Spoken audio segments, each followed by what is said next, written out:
بسم اللہ الرحمن الرحیم۔ السلام علیکم دوستو، آج کی ویڈیو میں حضرت اسماعیل علیہ السلام کے زندگی کے چند اہم واقعات اور آپ علیہ السلام کے مناقب بیان کیے جائیں گے، جن کا جاننا ہر مسلمان کے لیے ضروری ہے۔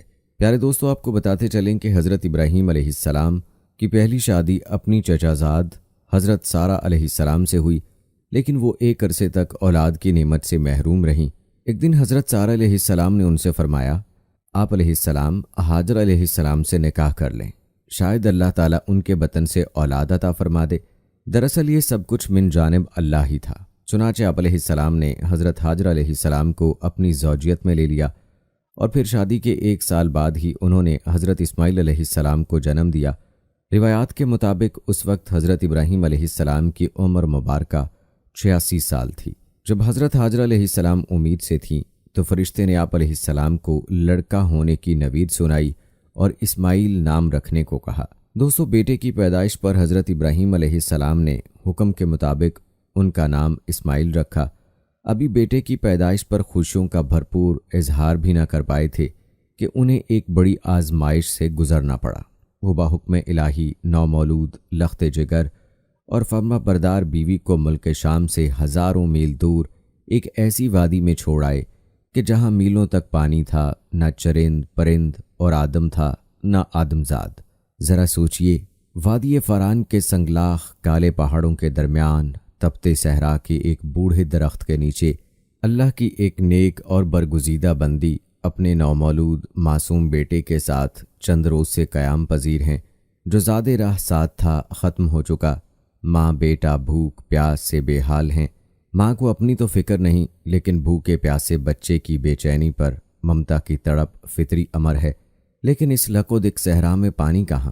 جوں جوں لخت جگر کی شدت پیاس میں اضافہ ہو رہا تھا، ممتا کی ماری ماں کی بے قراری بھی بڑھتی جا رہی تھی۔ اسی حالت اضطراب میں قریب واقع پہاڑی صفا پر چڑھیں کہ شاید کسی انسان یا پانی کا کوئی نشان مل جائے، لیکن بے سود۔ تڑپتے دل کے ساتھ بھاگتے ہوئے ذرا دور دوسری پہاڑی مروا پر چڑھیں، لیکن بے فائدہ۔ اسی طرح دونوں پہاڑیوں کے درمیان پانی کی تلاش میں 7 چکر مکمل کر لیے۔ ادھر اللہ جل شانہ نے حضرت جبرائیل امین علیہ السلام کے ذریعے شیر خوار اسماعیل علیہ السلام کے قدموں تلے دنیا کے سب سے متبرک اور پاکیزہ پانی کا چشمہ جاری کر کے رہتی دنیا تک کے لیے یہ پیغام دے دیا کہ اللہ پر توکل کرنے والے صابر و شاکر بندوں کو ایسے ہی بیش قیمت انعامات سے نوازا جاتا ہے۔ حضرت عبداللہ بن عباس رضی اللہ تعالی عنہ سے روایت ہے کہ نبی کریم صلی اللہ علیہ وآلہ وسلم نے فرمایا کہ اللہ پاک حضرت اسماعیل علیہ السلام کی والدہ پر رحمت فرمائے، اگر وہ پانی سے چلو نہ بھرتیں اور اسے رکنے کا نہ کہتیں تو وہ ایک بہتا ہوا چشمہ ہوتا۔ یاد رہے کہ آب زمزم غذا بھی ہے اور شفا بھی، دوا ہے اور دعا بھی۔ یوں اللہ تعالیٰ نے نہ صرف ماں بیٹے کے لیے بہترین غذا کا بندوبست کیا، بلکہ تا قیامت مسلمانوں کے فیض یاب ہونے کا وسیلہ بنا دیا۔ دوستو، منشاء الہی کے پیش نظر حضرت ہاجرہ علیہ السلام اپنے صاحبزادے کے ساتھ وہیں رہ رہی تھیں کہ ایک روز عرب کے قبیلے بنو جرہم کے کچھ لوگ پانی کی تلاش میں وہاں پہنچے اور حضرت ہاجرہ علیہ السلام کی اجازت سے وہاں رہائش اختیار کر لی۔ پھر دوسرے قبائل بھی وہاں آ کر آباد ہوئے اور یوں دیکھتے ہی دیکھتے وہ سنسان صحرا دنیا کے سب سے مقدس و متبرک اور عظیم شہر مکہ مکرمہ میں تبدیل ہو گیا۔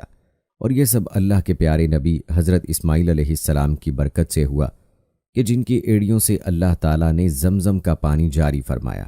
البتہ حضرت ہاجرہ علیہ السلام نے بیٹے کی پرورش اور تعلیم و تربیت پر خصوصی توجہ دی۔ 13 سال کا طویل عرصہ جیسے پلک چپکتے گزر گیا۔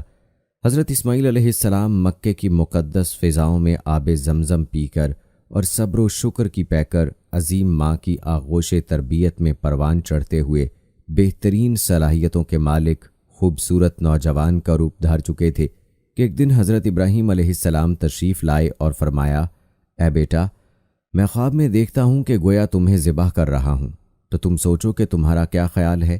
فرما بردار بیٹے نے سر تسلیم خم کرتے ہوئے فرمایا، ابا جان، آپ کو جو حکم ہوا ہے وہی کیجئے، اللہ نے چاہا تو آپ مجھے صابرین میں پائیں گے۔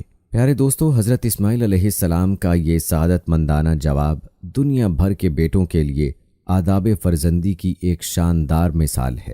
روایات بتاتی ہیں کہ حضرت ابراہیم علیہ السلام نے بیٹے کا جواب سنا تو انہیں سینے سے لگایا اور حضرت حاجر علیہ السلام کے پاس لے آئے۔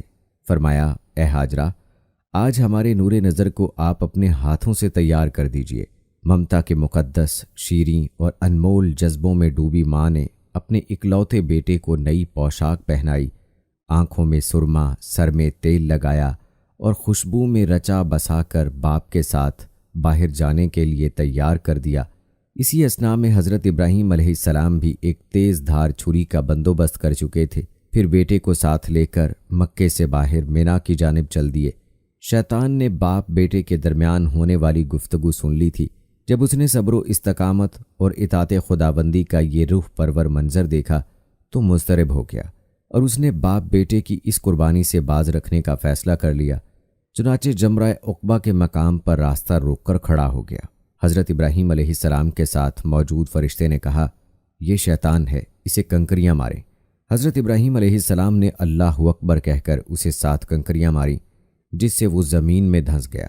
ابھی آپ علیہ السلام کچھ ہی آگے بڑھے تھے کہ زمین میں اسے چھوڑ دیا اور وہ جمرہ وسطیٰ کے مقام پر پھر ورغلانے کے لیے موجود ہوا۔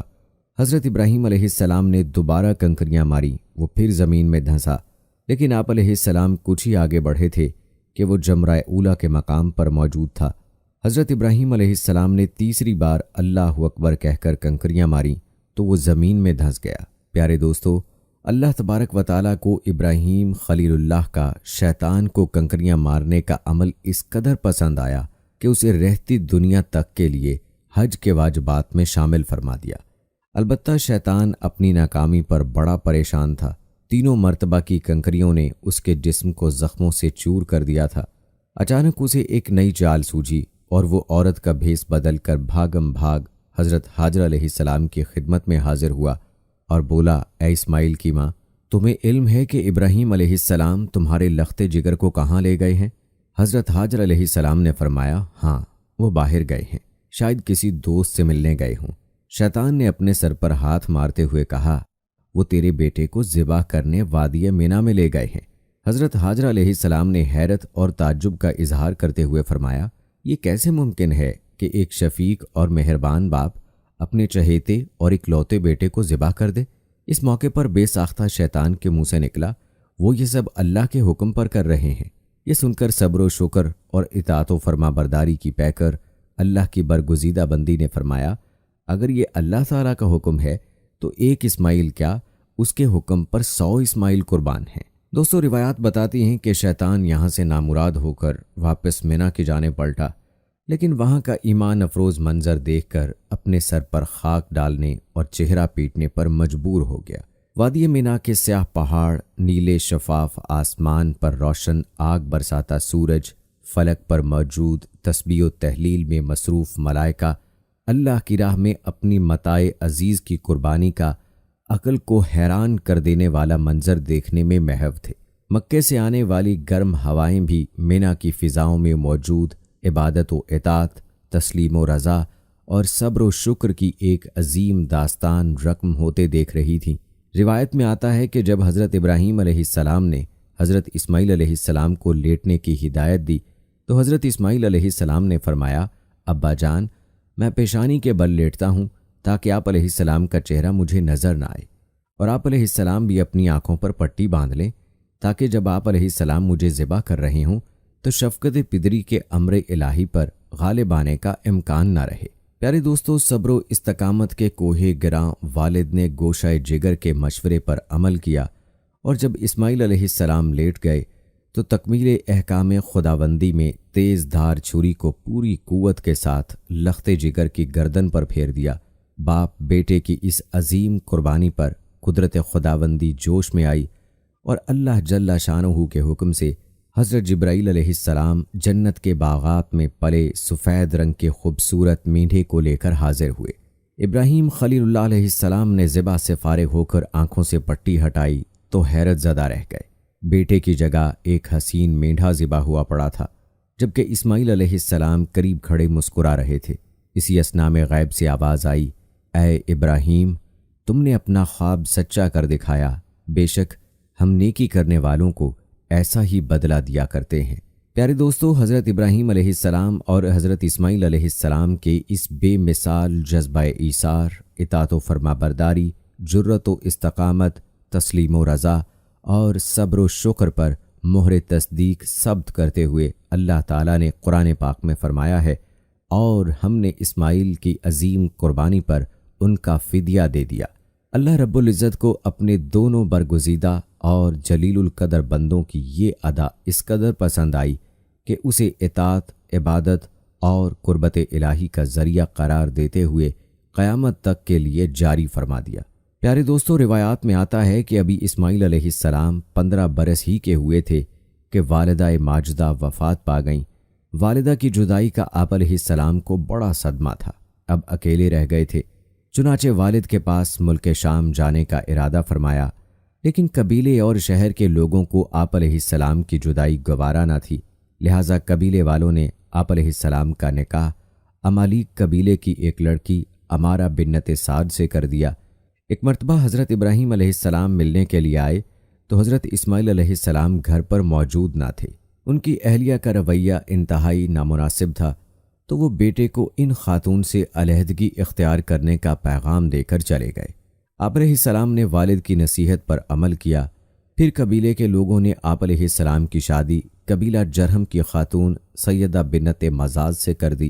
حضرت ابراہیم علیہ السلام پھر آئے تو اس بار بھی حضرت اسماعیل علیہ السلام موجود نہ تھے، لیکن ان کی بیوی کی سعادت مندی، شکر گزاری اور فرما برداری کی بنا پر ان سے بہت خوش ہوئے۔ یاد رہے کہ حضرت اسماعیل علیہ السلام نے خانہ کعبہ کی تعمیر کے دوران اپنے والد کے شانہ بشانہ کام کیا۔ آپ علیہ السلام پتھر اور گارا والد کو دیتے جاتے اور وہ انہیں دیوار پر چنتے رہتے۔ روایت میں ہے کہ خانہ کعبہ کی دیواروں میں جو پتھر استعمال ہوا اسے حضرت اسماعیل علیہ السلام نے 5 پہاڑوں سے جمع کیا تھا، جن کے نام کتابوں میں کچھ اس طرح ہیں: طور ہرا، طور زیتہ، طور لبنان، طور سینا اور طور جودی۔ اس طرح حضرت اسماعیل علیہ السلام حضرت جبرائیل علیہ السلام کی نشاندہی پر جبل ابو قیس سے حجر اسود لے کر آئے، جو جنت کا یاقوت ہے۔ سورہ بقرہ کی آیت نمبر 127 میں اللہ تعالیٰ فرماتے ہیں، اور جب ابراہیم اور اسماعیل بیت اللہ کی بنیادیں اونچی کر رہے تھے تو دعا کیے جاتے تھے کہ اے ہمارے پروردگار، ہماری یہ خدمت قبول فرما، بے شک تو سننے والا اور جاننے والا ہے۔ پیارے دوستو، خانہ کعبہ کا پہلا متولی ہونے کا اعزاز بھی حضرت اسماعیل علیہ السلام کو حاصل ہے، کیونکہ تعمیر مکمل ہونے کے بعد حضرت ابراہیم علیہ السلام نے خانہ کعبہ کی صفائی، امامت اور آنے والے زائرین کے خدمت سمیت تمام کام حضرت اسماعیل علیہ السلام کے سپرد فرمائے اور ان کو نصیحت و ہدایت دیتے ہوئے بیت اللہ شریف کا متولی مقرر فرمایا۔ پھر آپ علیہ السلام خود واپس ملک شام چلے گئے۔ حضرت اسماعیل علیہ السلام کی وفات کے بعد آپ علیہ السلام کے بیٹے نابت بن اسماعیل علیہ السلام کعبے کے متولی بنے۔ اسی طرح اسماعیل علیہ السلام کو نبوت بھی حاصل ہوئی اور اللہ تعالیٰ نے حضرت اسماعیل علیہ السلام کو حجاز مقدس اور اس کے آس پاس کی تمام آبادیوں نیز قوم جرہم، قوم امالیق اور اہل یمن کی طرف نبی بنا کر بھیجا۔ دوستو، یاد رہے کہ اسماعیل علیہ السلام ہمارے پیارے نبی حضرت محمد مصطفیٰ صلی اللہ علیہ وآلہ وسلم کے جد اعلیٰ ہیں۔ پیارے دوستو، بات کی جائے آپ علیہ السلام کے اوصاف حمیدہ کی تو قرآن مجید میں حضرت اسماعیل علیہ السلام کے 3 اوصاف نہایت صراحت کے ساتھ بیان کیے گئے ہیں۔ نمبر 1، تعمیر کعبہ کے دوران اپنے والد حضرت ابراہیم علیہ السلام کے شانہ بشانہ شریک رہے۔ نمبر 2، آپ علیہ السلام وعدے کے بڑے پکے اور سچے تھے۔ نمبر 3، آپ علیہ السلام لوگوں کو نماز اور زکوٰۃ کا حکم دیتے رہتے تھے تاکہ وہ اللہ کے عذاب سے بچ جائیں، جیسا کہ اللہ تعالیٰ نے قرآن پاک کی سورہ مریم کی آیت نمبر 54 اور 55 میں فرمایا، اے نبی، کتاب میں اسماعیل علیہ السلام کا بھی ذکر کیجیے، بے شک وہ وعدے کے سچے اور ہمارے بھیجے ہوئے نبی تھے، اور وہ اپنے گھر والوں کو نماز اور زکوٰۃ کی تعلیم دیتے تھے، اور وہ اپنے پروردگار کے ہاں پسندیدہ اور برگزیدہ تھے۔ دوستو، جہاں تک بات ہے حضرت اسماعیل علیہ السلام کی اولاد کی، تو آپ علیہ السلام کی دوسری اہلیہ سیدہ بنت مزاز سے آپ علیہ السلام کے 12 لڑکے ہوئے، سب کے سب اپنی قوم کے سردار بنے اور ہر ایک نے الگ الگ بستیاں آباد کیں، ان کی اولاد اتنی کثیر تعداد میں بڑھی کہ حجاز سے نکل کر شام، عراق اور یمن تک پھیل گئی۔ امام ابن کثیر رحمہ اللہ لکھتے ہیں کہ حجاز مقدس، مکہ، مدینہ کے تمام عرب حضرت اسماعیل علیہ السلام کے 2 صاحبزادوں یعنی قیدار اور نابت کی اولاد میں سے ہیں۔ پیارے دوستو، مورخین نے لکھا ہے کہ دنیا میں جو شخص سب سے پہلے گھوڑے پر سوار ہوا وہ حضرت اسماعیل علیہ السلام تھے۔ اس سے پہلے گھوڑا وحشی جانور تھا۔ حضرت اسماعیل علیہ السلام نے اسے سدھایا اور مانوس کیا اور پھر اس پر سواری کی۔ حضرت عبداللہ بن عمر رضی اللہ تعالی عنہ سے مروی ہے کہ رسول اکرم صلی اللہ علیہ وآلہ وسلم نے فرمایا، گھوڑوں کو اپناؤ اور ان پر سواری کرو، بے شک یہ تمہارے باپ حضرت اسماعیل علیہ السلام کی میراث ہے۔ دوستو، کہتے ہیں کہ حضرت اسماعیل علیہ السلام کو مختلف زبانوں پر عبور حاصل تھا۔ اموی رحمہ اللہ ایک حدیث بیان کرتے ہیں کہ رسول اکرم صلی اللہ علیہ وآلہ وسلم نے فرمایا کہ پہلا شخص جس نے واضح عربی زبان کے ساتھ زبان کھولی وہ اسماعیل علیہ السلام ہیں، اور یہ اس وقت 14 سال کی عمر کے تھے۔ عربی کے علاوہ آپ علیہ السلام کو قبطی اور عبرانی زبان پر بھی عبور حاصل تھا۔ آپ کو بتاتے چلیں کہ حضرت اسماعیل علیہ السلام نے 137 سال کی عمر میں وفات پائی۔ آپ علیہ السلام کو کعبۃ اللہ کے صحن میں مزاب رحمت اور حجر اسود کے درمیان اپنی والدہ کے پہلو میں سپرد خاک کیا گیا۔ اللہ رب العزت سے دعا ہے کہ اللہ تعالیٰ آپ علیہ السلام کے درجات کو بلند فرمائے اور آپ علیہ السلام کی قبر پر کروڑوں رحمتیں نازل فرمائے، آمین۔ تو دوستو، یہ تھی ہماری آج کی ویڈیو۔